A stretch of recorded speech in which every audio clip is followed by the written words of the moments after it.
Power సప్లైపై KCR అన్ని అబద్ధాలే మాట్లాడారన్నారు మంత్రి ఉత్తమ్ కుమార్ రెడ్డి. రాష్ట్రంలో ఒక్క నిమిషం కూడా కరెంటు కోతలు లేవన్నారు. అవుట్డేటెడ్ టెక్నాలజీ వల్ల భద్రాద్రి పవర్ ప్రాజెక్టు ప్రజలపై భారం పడే పరిస్థితి ఏర్పడిందన్నారు. కాళేశ్వరంపై కేసీఆర్ సిగ్గు లేకుండా మాట్లాడుతున్నారని మండిపడ్డారు ఉత్తమ్. ఉమ్మడి రాష్ట్రంలో కంటే కేసీఆర్ హయాంలోనే తెలంగాణకు ఎక్కువ నష్టం జరిగిందన్నారు. సూర్యాపేటలో మాజీ ముఖ్యమంత్రి కల్వకుంట్ల చంద్రశేఖరరావు గారు మాట్లాడిన ప్రతి మాట అబద్ధాలే అని చెప్పి తెలంగాణ ప్రజానీకానికి మరోమారు మనవి చేస్తున్నా. అబద్ధాలు, వాస్తవాలని వక్రీకరించడం,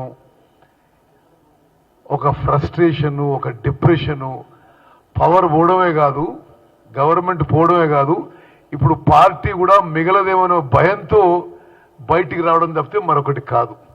నా సుదీర్ఘ రాజకీయ అనుభవంలో ఏ పార్టీ కూడా ఇంత తొందరగా కుప్పకూలిపోలేదు. దేశంలో చాలా రీజనల్ పార్టీస్ ఉన్నాయి. తమిళనాడులో ఉన్నాయి, ఒరిస్సాలో ఉన్నాయి, వెస్ట్ బెంగాల్లో ఉన్నాయి, మహారాష్ట్రలో ఉన్నాయి. సుమారు అన్ని రాష్ట్రాల్లో ఏదో ఒక రీజనల్ పార్టీ ఉంది. కానీ ఒక రీజనల్ పార్టీ పొంకనాలకు పోయి జాతీయ పార్టీగా మార్చుకుని అసలు ఉనికికే పోయి అసలు ఎగ్జిస్టెన్స్ లేకుండా పోవడం ఈ టీఆర్ఎస్, బీఆర్ఎస్, ఇప్పుడు వీఆర్ఎస్ అయిపోతుంది.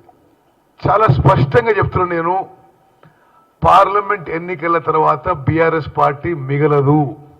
పార్లమెంట్ ఎన్నికల్లో బీఆర్ఎస్ పార్టీకి వచ్చే స్థానాలు 0. ఆ పార్టీలో ఎవరు మిగలరు, కేసీఆర్ ఆయన కుటుంబ సభ్యులు తప్పితే.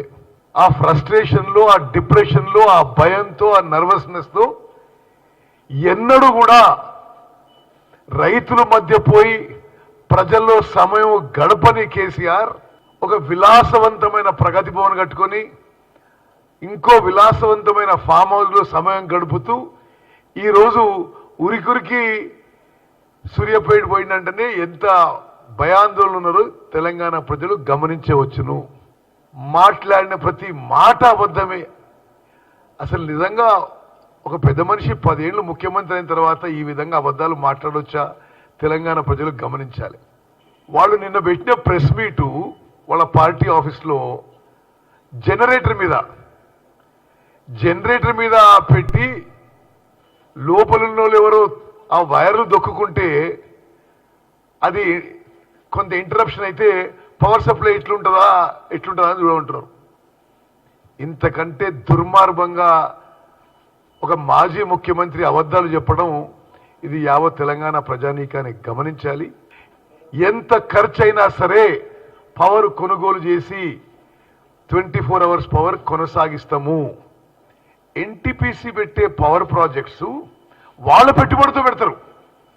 we only have to buy the power if it is competitive to us.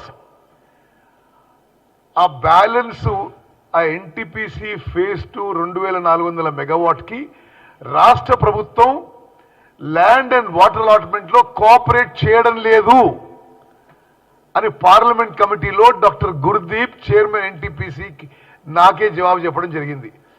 సరే, ఆ తర్వాత మరి ఆ విషయం తర్వాత ప్రోగ్రెస్ అయింది. ఇప్పుడు ఏదో నిన్న ఆ పెద్ద మనిషి ఏదేదో మాట్లాడాడు.